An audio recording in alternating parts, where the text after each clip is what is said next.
Hello, everyone out there in podcast world. I hope you're having a wonderful day. You're listening to or watching a Service Business Mastery podcast. I'm one of your hosts, Tersh Blissett. If you're not familiar with this podcast, this is a podcast focused on home service businesses. I say home service businesses, but it always trips me up because we do a commercial as well, light commercial. But home service business would kind of be considered anybody who crosses the threshold of the house as a service company, service provider. But our target with this show is to help provide answers to questions that you may not known you've even had for a service business owner or a manager or a technician or someone who's thinking about starting their own home service business. And the questions that we focus mainly on are less technical questions. Like you have the HVAC School podcast with Brian Orr, a good buddy of mine. They're going to talk a lot more technical when it comes to HVAC. We talk more of the business side of things and soft skills and even answering the phones. And today's episode, that's what we're going to talk about. I have Michelle with Jill's office here on the show today, and they provide a lot of services for answering call services. I don't like to say call center, not call center, like just call services, receptionist type things. I'm not going to go into too much detail because I'm going to say something wrong, but I will say that we're going to talk about artificial intelligence versus flesh and blood customer service. And we're on that brink of weird reality that we used to see like 20 years ago, which, by the way, is not 1980. That would be 2000. So just for those of you who also graduated in 02, yeah, that's 20 years ago. Wow. Anyways, we all thought that artificial intelligence was going to be, Jeppesen like flying cars, but in reality, it's coming. It's here. Communication wise, as far as AI goes, sometimes artificial intelligence communicates better than I do, and other times it kind of will trip you up and get you into a bind. So we're going to talk a little bit about that on today's episode. And with that being said, I want to give a huge shout out to everybody who make these episodes possible. Justin and Noah and their team over at Upfrog are amazing guys, and their whole crew are great. They do rehash.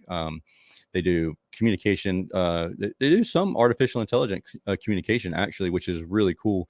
The way that it learns your reactions and it's more of a machine learning than artificial intelligence. So if a customer reacts one way, then it has a response that it will give, and it's learning and growing more every time I sign into that program. It's changed and updated something else, but they do a lot of that client communication and rehashing, re-engaging in clients and that type of stuff. So huge shout out to those guys at that team, and Billy and his team over at Sarah. That's a CRM. That's actually a CRM that we have recently moved over to, and it's great because it's very simple. That's what I love about it. It's if there's too many steps or it's too complicated to figure something out, it's not done at Sarah, and that's wonderful. I've loved that so far. So the team over at Sarah, they're great. If you have any need for CRM, if you're a growing business and you're tired of doing it all on QuickBooks Online, or you're trying to do it on a piece of paper and notepad and forgetting dispatching and notifications and everything else to the client, check out Sarah, the team over at Sarah. The team at Emerson, they're great people. They have recently been acquired by another company, and they're going through that whole the Copeland everything there. I don't know what I can and can't say, so I'm not going to say anything at all about it. But I will tell you that they are really interested in helping the contractors on the education side of things. So there's going to be some more to come here shortly about the education and everything that they're providing to the contractors, and I will keep you up to date on that. But a huge shout out to the team over there at Emerson, and continuing to make our trades even better. Last but not least, Company Cam, digital asset management tool, a damn tool. Great. I always love saying that, but it is a great program to keep pictures. I love it because it keeps the metadata with our photos, and we can put a carousel up on the website, and that carousel has metadata in it. So whenever Google crawls our website, and we've uploaded photos from the client's house or from a commercial job or something, and it will actually give Google some of that metadata. So when people do a Google search and they're searching for an HVAC contractor near me, and you have the metadata that shows a photo that's actually physically near that client's home, then boom, there you go. You're the nearest one. But I'm not an expert with all that stuff. That's more Josh's realm. And if you haven't noticed yet, it's very one-sided conversation. Josh is not talking because he's not here. He is going to be late, I think, to this episode. But if not, it sucks for him because he's going to miss some great stuff. But with that being said, I hope y'all have some great questions. If you are watching this live, don't hesitate to ask in the live chat. And if not, don't hesitate to reach out to us at servicebusinessmastery.com. There's a little icon at the bottom of the screen where you can record a question. So if you're thinking about something, just go to the website, hit that button, hold it down, record your question, and it comes to my phone and Josh's phone, and we will answer that question for you. But with that being said, let me make sure I can click the right button, and let's get this show started. Are you looking for valuable business advice to reach that 7-figure revenue mark? Do you want actionable tips to properly navigate through every business challenge you encounter along the way? Let Tersh Blissett and Josh Crouch be your guide in getting you to the top here at Service Business Mastery.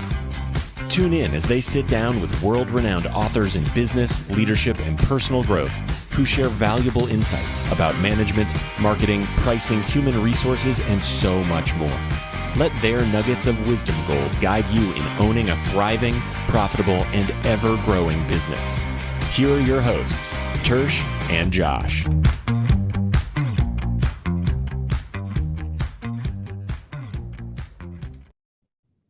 Hey, Michelle.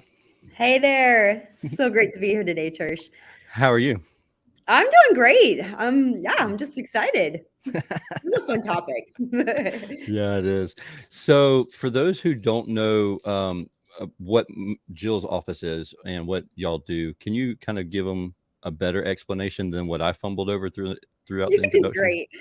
I love that you fumbled over the call center answering service thing, because it's an identity crisis we constantly have, because I imagine so. An answering service or a call center, but we feel like we're more than that. When our company was started by Brant Thurgood, he actually was working at a call center at the time. His family was in the home services industry, but he was working at a call center for a bank, and just like hated how bad it was there and how the culture there was awful. No one liked their job, just not really liking what they were training and teaching on how people should be on the phones. And he said, we need to do something different, and realizing that need there is to have that friendly, amazing customer experience on phone calls, and how many hats, especially in the trades, that the business owners are wearing, and just realizing they really need help with their phones. So he wanted to make something that was different. And so we definitely help people with their phones, but we do more than just to be a glorified answering machine, but can actually feel and sound like we actually work with the company, and be able to give pricing and quotes, and do scheduling, and so take it and even do follow-up calls, so we can take it a little further than just your normal answering service. So that is interesting. So I imagine it's got to be challenging to you have to learn a lot of CRMs out there.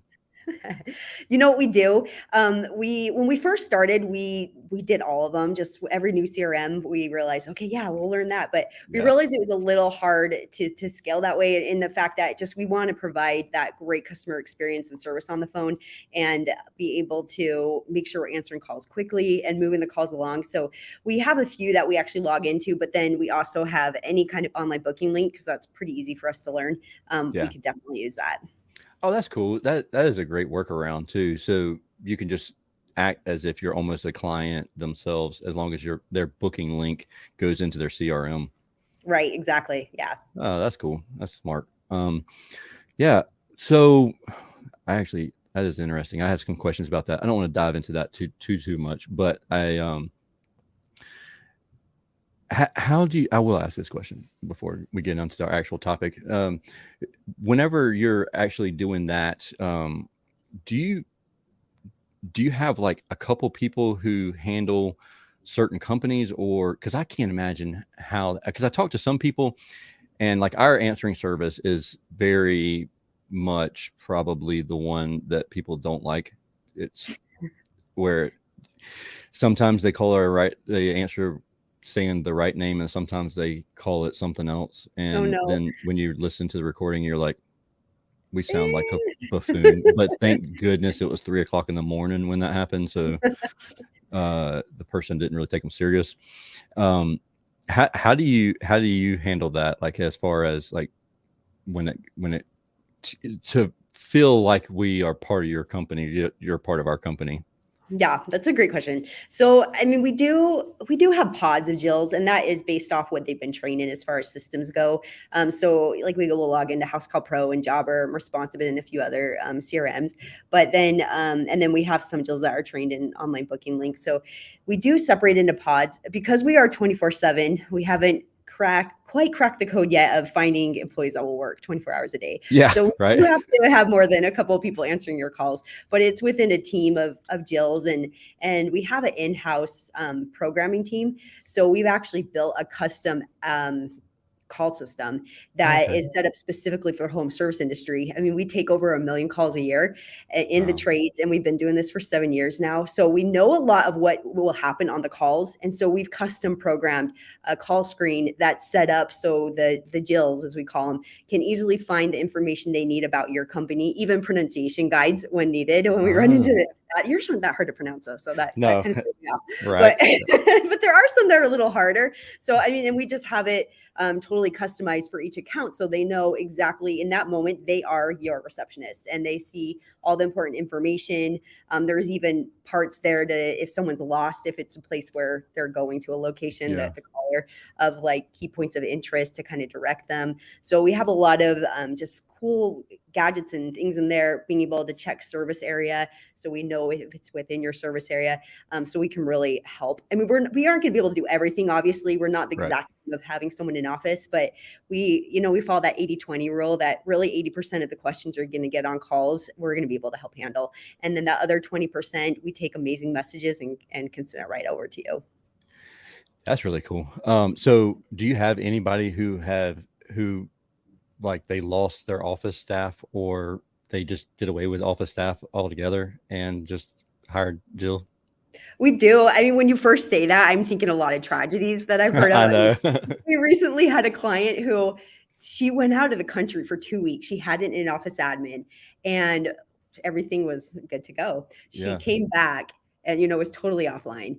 And her admin had gotten sick and just decided not to work for over a week. And so she was Oof. devastated about how much money she lost.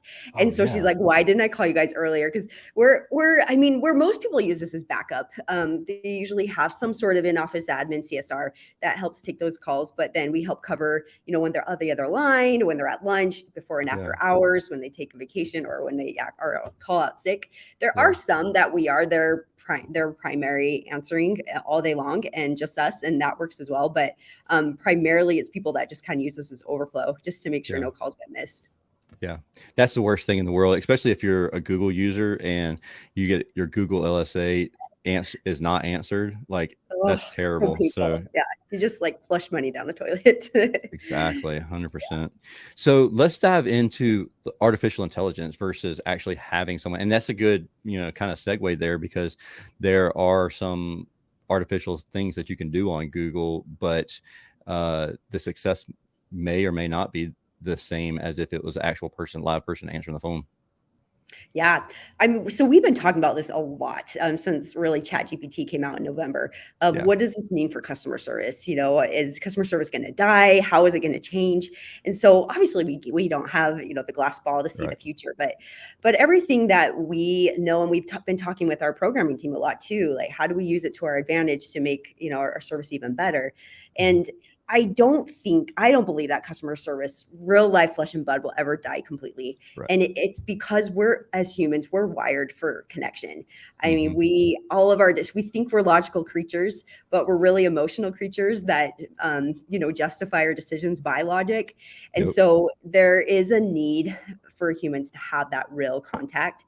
I actually was recently reading a study they did between 2020 to 2023. So, COVID hit and everything. And they found that the health of people was if there was no social connection, it was as bad as smoking 15 cigarettes a day.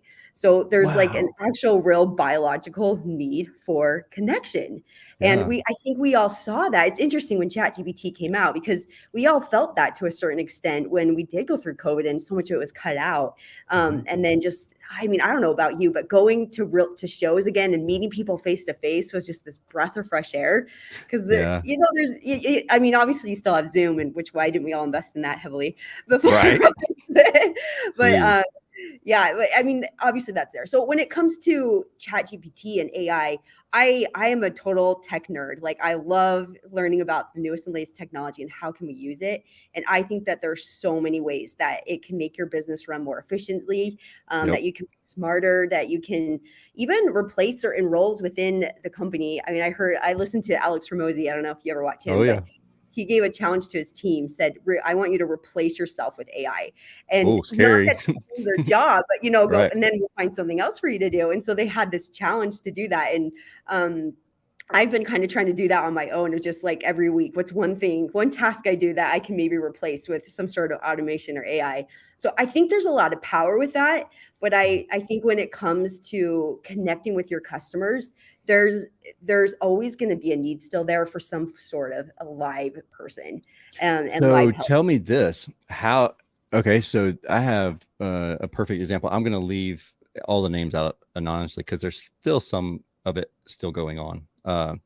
So let's say you have a customer and they leave a negative review, or not necessarily well, I guess it is negative, a not recommendation or something like that. And the things that they are saying are false on their negative review or whatever. And a business owner sees it, and they typically, especially a smaller business, smaller medium-sized business, if a 1-star review comes in, it's coming to me quick. 5 stars might not take, they might not come as quick, even though we should be celebrating the 5-star reviews a lot. We get a lot of them, so not to pat myself on the back, but if a 1-star review came, it's coming quickly to be resolved. And so say that comes to a business owner, and then all of a sudden, business owner, we treat this business like it's our kid, and we take it personal whenever you say something negative about our kid, and then the natural response is to be a very emotional with the reply that happens. And before ChatGPT, my recommendation was, whatever your reply is, wait a day before you actually hit send, because I've said things or typed out things and then read it the next day, and I'm like, yeah, I could probably be more tactful in what I'm saying there. Even at that time, I thought I was being not emotional. I thought I was being very logical. But since then, I've seen, and I do this all the time, actually. If anybody ever has a bad review, I will take that review and put the review into ChatGPT. And then I will put their response into ChatGPT and tell ChatGPT to reword the response. Right. And the response comes out very logical and not emotional at all, or enough emotion to make it sound right, but the logic is there. And I feel like if I, like any responses that I have, the way that it sounds is very much like, okay, they're very professional and they want to make sure that they are providing the absolute best customer service, and they're not emotional, he said, she said type stuff. And which, that's the drama that we all want to read, but that's not the drama that we want as a business owner to be read about us. You know what I mean? Right. No, 100%. And I mean, I think that's a perfect example, because I think ChatGPT can definitely help with, phrasing and how can I make this better, giving you ideas on, I mean, even with like writing emails to your customers and your follow-up and all of that, but then always making sure you take the ideas and put yourself into it, because I think people can feel if there is actually a real human that's helped with parts of this. And I mean, when you're in communication, obviously they're going to tell, but in your written communication, I think ChatGPT is perfect to help you get it done faster, help come with ideas. but be careful. We played around with ChatGPT responses too, and Mm-hmm. sometimes it would offer like free service or things that we would never offer. And so we're like, okay, we can't rely on that completely, but could it help give ideas? And then you just kind of refine it, review it, make sure it looks right. Then absolutely. Yeah. So Tony's live here on the chat live stream, and he says that, and he makes a good point here, that sometimes people need to hear the truth and the passion you actually have. I agree with that. At the same time, I get concerned with becomes too passionate, or like the next day I might be like, oh well, I guess I could have toned it down a little bit. Whenever I'm doing a review, for those who are listening or watching this, if I'm ever doing a review, the person that's left the 1-star review, 99% of the time, they're not coming back to look at that. Whatever your response is, they're spent with you. They're done. They just want to share their anger and be gone. Mm-hmm. My response is not for them. It's for every other person that ever comes to see and read the 1-star reviews. 100%. They want to see if I get into a bad situation with them, are they going to get defensive and not help me? Or are they going to be overwhelmingly receptive to the feedback and want to help me? And so that's my whole target when it comes to answering a review to someone that's a bad review.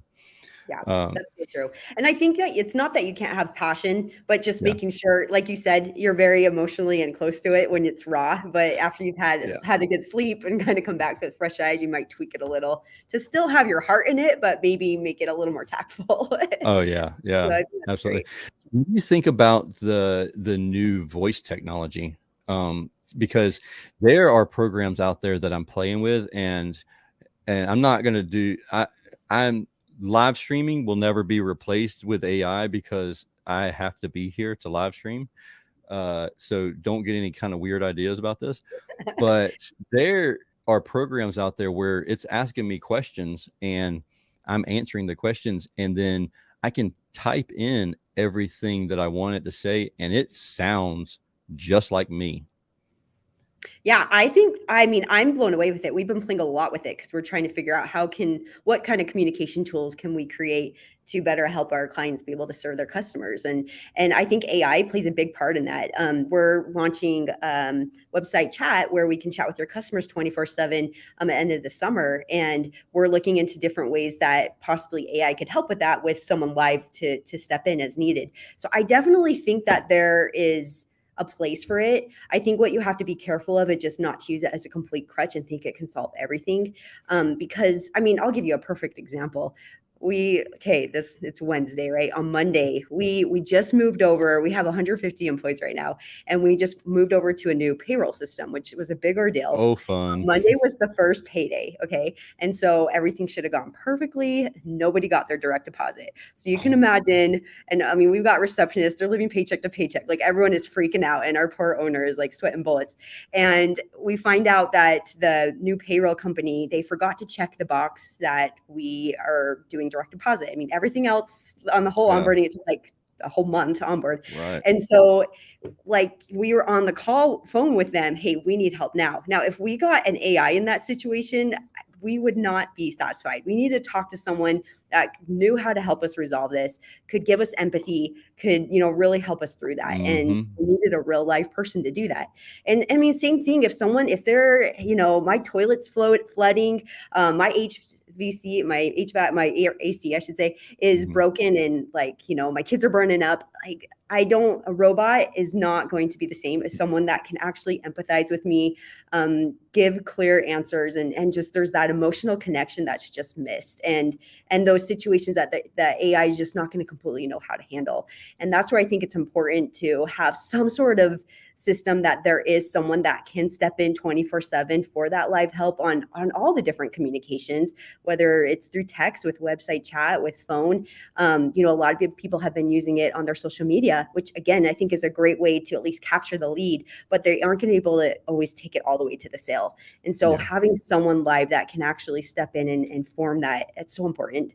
I mean, I think the internet, as you know, I was laughing when you said 20 years because I always think of 1982. I'm like, okay, we are. That's so true. Right. But I mean, the internet has totally leveled the playing ground that you can't even really compete. You can compete on price, but even that is harder now. And really what the competitor is the customer experience. And so how can you use AI to make a better customer experience? But if you crutch on it too much, you're going to lack. Yeah. Yeah, I agree with that. And not only that, like you can't delegate anything by abdication. You can't just say go away and never look at it again. You have to double check it, even if you are using AI. And there are some workflows that I've used in the past where I thought they were all great. Well, a link broke in an automated response, and it was a link on our website that I changed. I did it myself. I take full responsibility for changing the link because I wanted to change the way it set the wording at the end of the, serviceemperor.com/something. And I wanted it to be shorter and more to the point. Well, I didn't update it in that system, in that workflow. So when that automation happened, people kept getting broken links. And that people, I'm just like a lot of other people. If you send me something and I'm like, oh, that's cool, and I click it and the link's broken, I'm like, all right, ADD's kicking in. Let's go move to something else. Like 100%. I'd never respond with, hey, that link was broken, or rarely ever. And so I just happened to test it on myself one day, and I clicked on it just to see what it looked like on my phone, and the link was broken. And I was like, oh my gosh, how long has this been doing this? And it wasn't something that was used a lot or anything like that. It was a very random link. So it wasn't the end of the world, but I was thinking to myself, man, if I did this, on a booking link for like tune-ups and, had 200 people click a link that didn't work, like I can't go back and just send the link again. I mean, I can, but that gets annoying because that feels salesy too. It's like, oh, because half the people that didn't click the link and I send them another thing that says, oh, I actually sent you the wrong link last time. They're like, yeah, right, whatever. I just didn't click it. So you want me to click it this time? So I don't want it to be like that feeling either. So it's one of those things where, like, if you are doing that machine learning AI response type stuff, you gotta make sure that it's actually going to the right places as well. Right. So yeah, I mean, I agree. You got to check that, and whatever is automated, double check it. But 100%. I mean, we were talking before the show, you got your two businesses and you have kind of the higher end one and then the more economical one, and how there's a different level of customer service between the 100%. Two companies. And I found that fascinating. So whenever we were talking a little bit about the client base, which we have the homeowner of a rental property is the customer or the client of TriStar or the property management company, and their property management company's job is to make sure that the house is taken care of and the maintenance is provided, or the house is in good shape, but not to be doing all the fancy stuff. And Service Emperor's customer, they're more, clean air.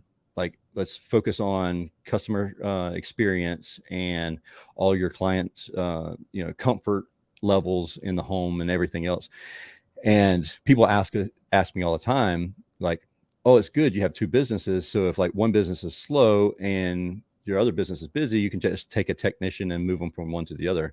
No, you can't, because the mindset of the technicians are completely different. We teach them completely different ways of doing things. You have to provide great customer service for a rental property, but that's not the renter themselves are not the customer who's paying for the invoice. So that's not the person that you need to ultimately please at the end of the day. It's the property management company. Whereas the other one, you are going in and you're providing the experience.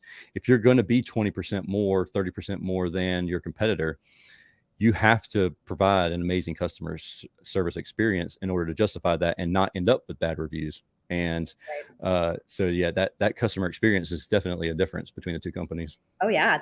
I mean, look at McDonald's versus Apple. Okay. So McDonald's, their employees are almost I mean, they probably at least half them, if not more, because they have all those self-checkout machines, which I personally love. Like if I'm going in for fast food, I usually got some hangry kids in the car. Then I want in and out fast. I know what I want. I just want to put the order in and get it to me. And I often don't even want to talk to anyone. I'm just like, I'm not in the mood, right? Just give me my food. So that to me makes complete sense. But I was in Apple store last week buying a new laptop, and there is no self-checkout there. I mean, they're giving you the white glove treatment from start to finish. They want to make sure you're set up with the right machine. Do you have the right memory? And I'm sure AI could do that. And who knows, maybe they'll change and figure out a cool way to do it. But right now I wanted to actually, again, talk to someone, and I wanted to ask them, well, tell me, should I buy it? Is it worth the upgrade to M2 versus M1? And tell me from your own experience, not just what a machine would tell me. And again, that's just that higher level. And that's why they can charge what they do, insane amounts for phones and everything else, because they just provide that amazing service and amazing products.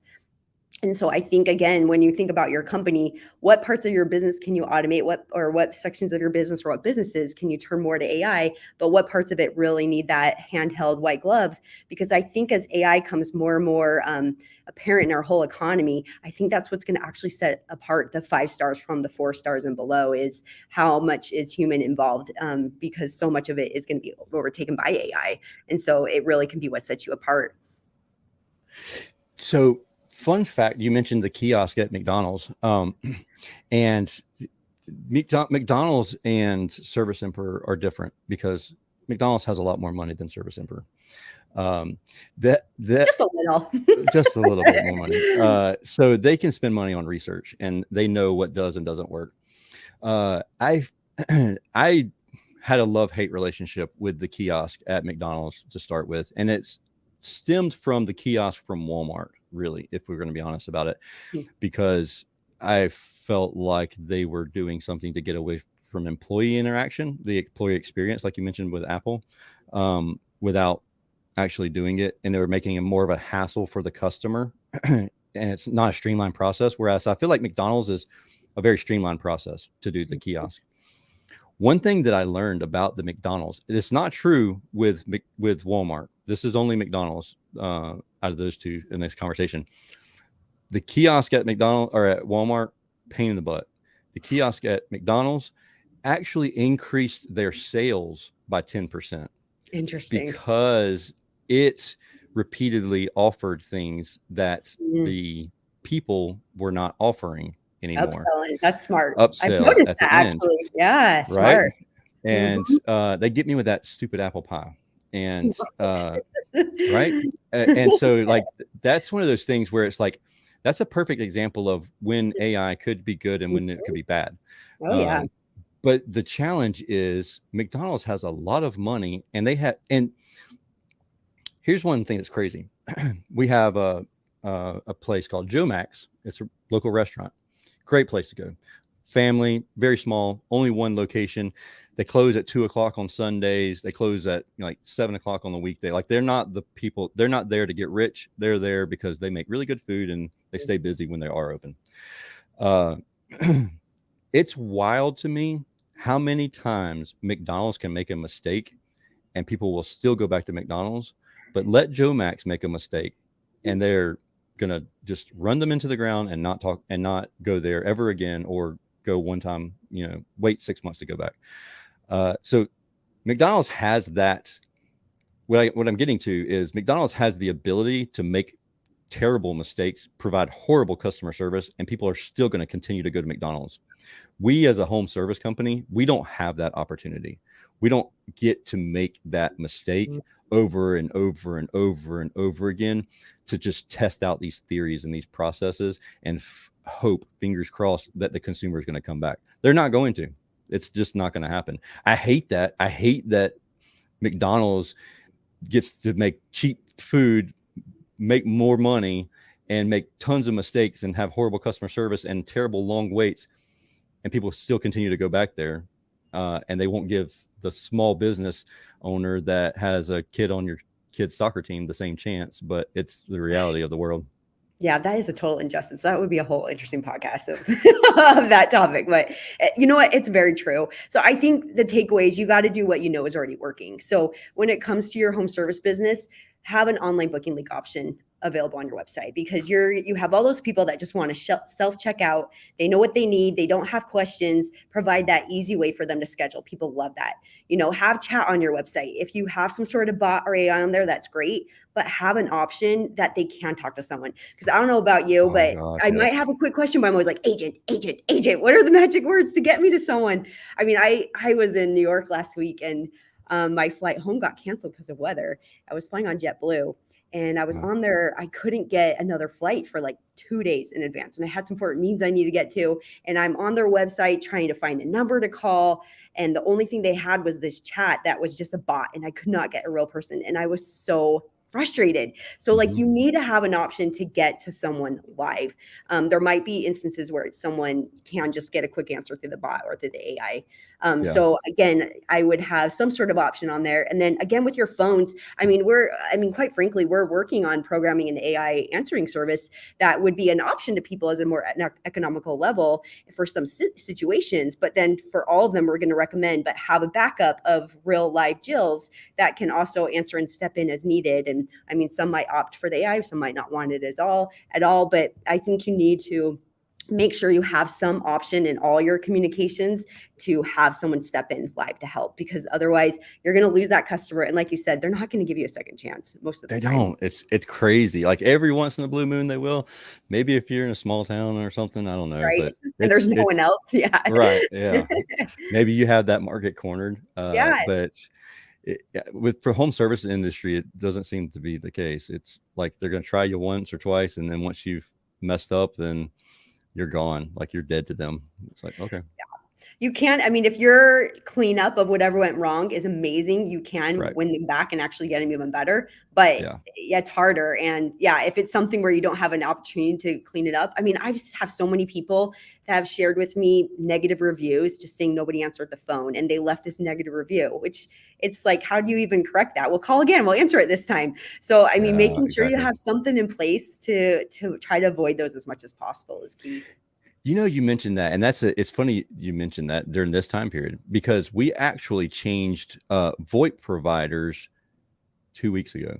We had our calls, our phone number swapped over, and I can't remember what it's called, but we swapped over from one VoIP provider to the other, and we had random people who just like text me, or not text me, but sent a message over Facebook or email and said, yeah, I've called 3 times and nobody's answered. I'm like, are you serious right now? Like, I thought we crossed everything. We dotted every I and crossed every T to make sure that when this happens, we're not going to have any interruptions in the phone service. And here we are, like, getting notifications that we have 12 missed phone calls. Like, why do we have 12 missed phone? It never rang. Like, all of a sudden we're missing phone calls.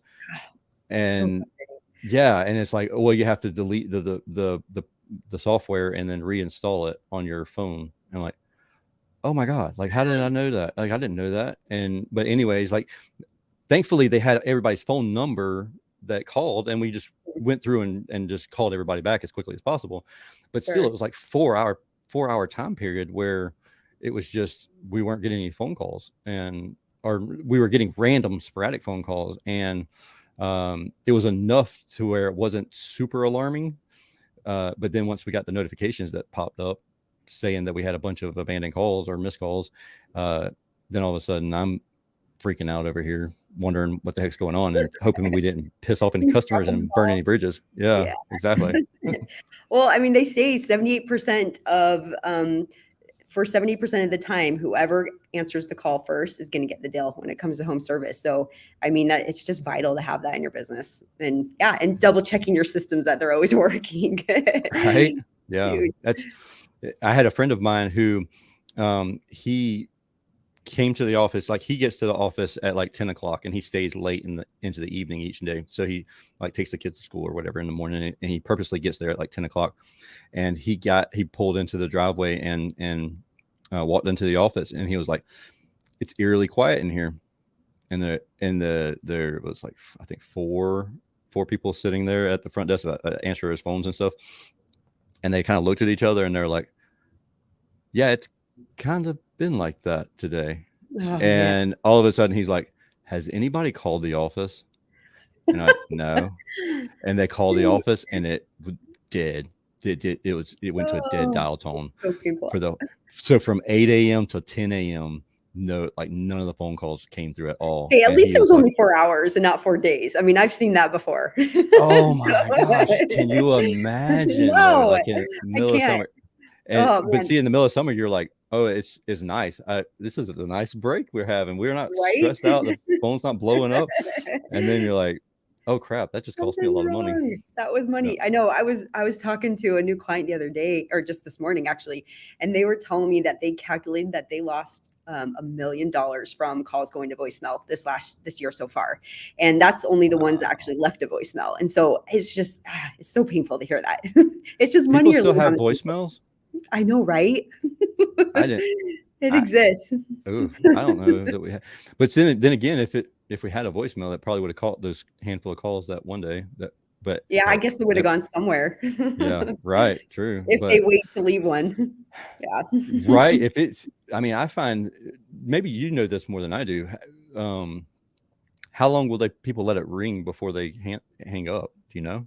You know, I've never seen any cold study on that, but Yeah. I think in general, you really want to pick it up within the first 3 or 4 rings max, But Mhm. I mean, people will wait a little bit longer if they feel like something's happening, even if you have some sort of mini cue message in there letting them know, hey, someone's going to be right with you after a few rings. But yeah, I mean, if you're letting it ring for 2 or more minutes with no communication at all, then Oh people are yeah. going to stay on. I found that I watched it a couple years ago on ours because we had this like delay with our CRM where it would like everybody knows who I'm talking about if you have the CRM because you deal with it, where you rings and then it takes a few seconds or just enough of a time to where it's a noticeable delay between the two, where the customer actually it connects, the phone line actually connects, and so I watched it. I went through probably a year's worth of our history, just looking at it, just curiosity sake. And I found that if I didn't have if it didn't pick up and say, I don't remember what the automated thing is. It just says, hey, we're answering the phone. Your voicemail, this voice message might be recorded for quality assurance or testing or whatever. If it didn't pick up that aspect of it within about 32 seconds, that's whenever that is the very first initial drop off that I noticed. Sure. Yeah, That I can people 30 started seconds. Yeah. yeah. Yeah, that's a And big I one. was like, because there were times where it took 10 to 14 seconds just for it to connect between the two programs, like the two programs were talking to each other, the phone service and the CRM. And so you really only had 15 to 16 seconds to answer that or for it to initiate that call tree before they started hanging up, because now I the last time I checked, it's like 5 or 6 seconds of a delay, but there was a time there where it was 15 seconds worth of delay. So that means you had half the time to actually answer the phone. So you had to be Johnny on the spot picking up the phone. Sure. Well, and I mean, with that too, make sure you got something in place because I mean, sometimes there can be a bad connection too, even if it's only like a second or two, and then they don't know if you hung up on them. So one thing that does set us apart too is we actually have a program that if someone hangs up, whether it's only 1 second or longer than that, we call every single person back.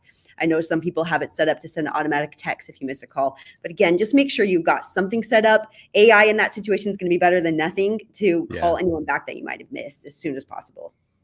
That's really cool. I don't have the ability to do it currently, but I'm working on a Zapier integration where if we do miss a call, that we can automatically send a booking link back as a text message. But that assumes that they're calling from a cell number. If they're calling from a landline, obviously it wouldn't work. But yeah, that is a really cool process that you have built in, because there is nothing more annoying than whenever, like if I'm talking to my team and I have like a list, I'll just, of course, like I'm every wonderful business owner where I like bombard you with this random list of questions that you're not prepared for. And I'll say, hey, here's a list of, last week's missed calls.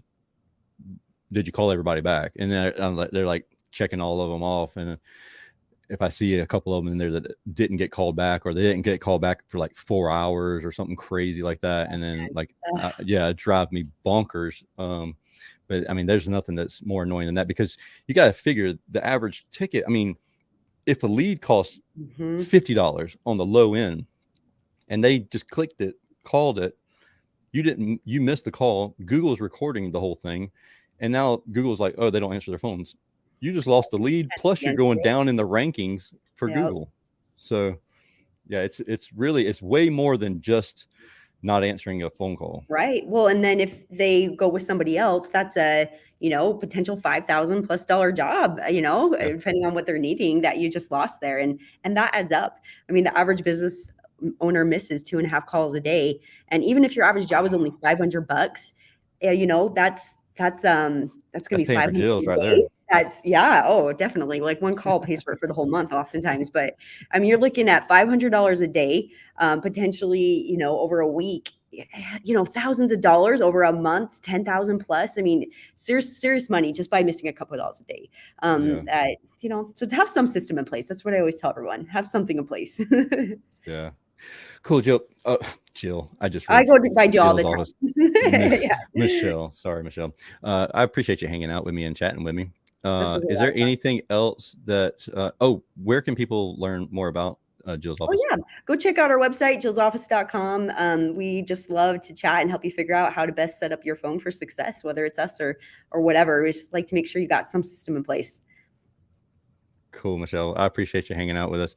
If anybody has any questions at all, don't hesitate. Reach out to Michelle over at Jill's, or reach out to me, and I'll get you connected with them. But I hope you have a wonderful and safe week until we talk again next time. Thank you for hanging out with us on the Service Business Mastery Podcast. Thank you again, Michelle. Thank you.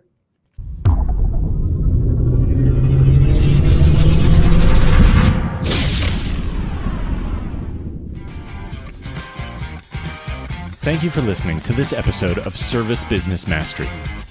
Now that you are equipped with essential business advice from this impactful conversation, you are one step closer to becoming the successful owner of your dreams. If this episode has been helpful to your business journey, don't forget to subscribe to the show, leave a rating, and share it with other owners as well. Visit servicebusinessmastery.com to learn more.